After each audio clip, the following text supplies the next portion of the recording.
Welcome back to this video. In this video, I'll show you on how to increase font size in WhatsApp. So let's see.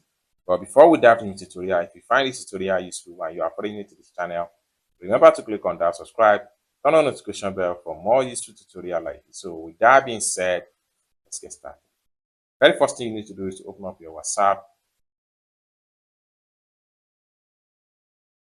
And the next thing you need to do is to simply select a contact. I'm going to select this contact right here. Then the next thing you need to do is to click on this icon. Then click on the keyboard. Then click on this icon again. Then the next thing you need to do is to simply scroll down and then click on font size. Then you have it this way. So you have normal. You can click on large or you can choose this.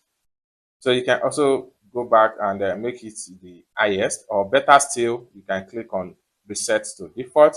Everything depends on what exactly you are looking at. It's as simple as that. I hope you really got value for this video. If you find this video useful, give this video a big like, and also remember to subscribe to the channel for more useful tutorial like this. Thank you so much for watching, and I hope to see you in my next video.